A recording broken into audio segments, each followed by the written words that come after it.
एक गांव में एक बूढ़ा व्यक्ति और उसकी छोटी सी बच्ची रहती थी। दोनों वे एक साथ रहते थे।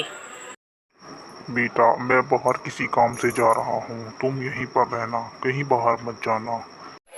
ठीक है पिताजी, मैं कहीं नहीं जाऊंगी, मैं यहीं पर रहूंगी, आप चले जाइए। वो व्यक्ति अपनी बेटी को ऐसा बोलकर घर से बाहर चला गया और वो अपनी बेटी से बोलकर गया कि वो कुछ ही देर में वापस आ जाएगा। वो व्यक्ति तेजी तेजी से घर से बाहर निकल गया और कुछ दूर पहुंच गया था। तभी पड़ोस में रहने वाली इस औरत ने उस व्यक्ति को घर से बाहर जाते हुए देख लिया। अच्छा, ये व्यक्ति बाहर चला गया है। अब मैं इसकी बेटी को बुला कर लाती हूँ और अपने घर का सारा काम करवाती हूँ। और इतना कहकर वो औरत तेजी से उसके घर जाने लगी, क्योंकि ये औरत बहुत आलसी थी और उससे काम करवाना चाहती थी। ये औरत बहुत तेज थी और बहुत तेजी से ये उस लड़की के पास आई और उससे बात बोली। बेटी, मैं बहुत बीमार हूँ, मेरी तबीयत बहुत ख़राब है, मेरे पूरे शरीर में दर्द हो रहा है और मेरे घर का सारा काम ऐसे ही पड़ा है। क्या तुम मेरे घर का सारा काम कर दो? हाँ हाँ आंटी, क्यों नहीं, मैं आपका सारा काम कर दूँगी, आप बिल्कुल चिंता मत करो।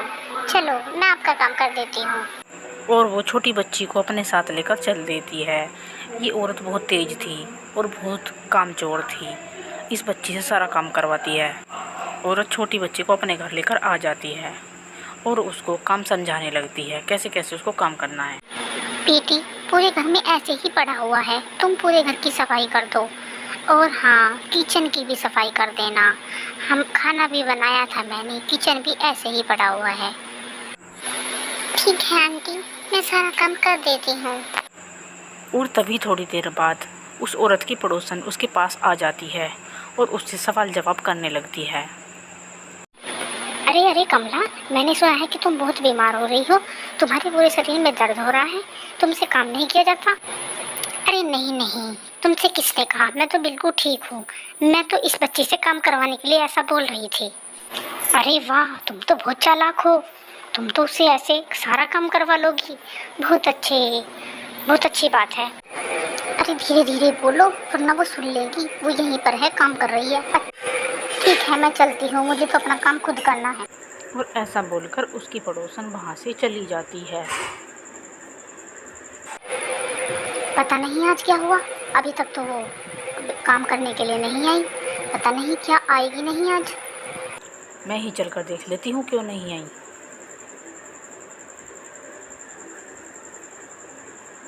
और वो छोटी बच्ची को बुलाने के लिए घर से बाहर निकल पड़ी। तभी उसने सामने छोटी बच्ची को सामने से आते हुए देखा। बेटी, क्या तुम आज मेरे घर का काम नहीं करोगी? अरे नहीं नहीं आंटी, चलो चलो, मैं आपका काम करने के लिए आ ही रही थी। मैंने पहले अपने घर का काम खत्म किया है और अपने घर का काम खत्म करके मैं आ ही रही थी।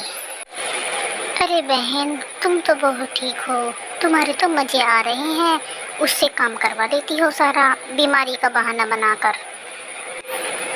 अरे अगर झूठ बोलकर मेरे घर का सारा काम हो जाता है तो मुझ पर क्या फ़र्क पड़ता है। मैं तो ऐसे ही नाटक कर करके उस बच्ची से सारा काम करवा लेती हूँ। मैं तो आज तक बीमार ही नहीं हुई, मैं उससे काम करा लेती हूँ।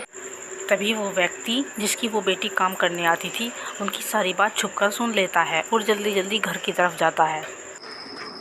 रीता, बेटा रीता, कहाँ हो तुम? रीता, मेरी बात सुनो, कहाँ हो तुम? जल्दी आओ इधर और मेरी बात सुनो, आकर इधर जल्दी आओ। बेटा रीता, क्या तुम सामने वाली पड़ोसन का काम करने के लिए उनके घर जाती हो? क्या वो तुम्हें बुलाने आती है? हाँ पिताजी, वो आंटी बहुत बीमार रहती है, मुझे बुलाने आती है, इसीलिए मैं उनके घर का सारा काम करके आ जाती हूँ। इतना सुनते ही व्यक्ति बहुत क्रोधित हो जाता है, उसे बहुत गुस्सा। बेटी, वो पड़ोसन बहुत ही कामचोर और हराम है। वो तुमसे झूठ बोलकर सारा काम करवा लेती है, वो बीमार नहीं है। ठीक है पिताजी, आज के बाद मैं उसके बुलाने से बिल्कुल भी नहीं जाऊंगी, मैं उनके घर नहीं जाऊंगी। तो दोस्तों, इस तरह से उस व्यक्ति को उस औरत की, कामचोर औरत की सारी कहानी का पता चल जाता है। वो झूठ बोलकर उसकी बच्ची से सारा काम करवाती थी। दोस्तों, कैसी लगी आपको कहानी? कमेंट करके ज़रूर बताइएगा। चैनल को सब्सक्राइब कर दीजिएगा।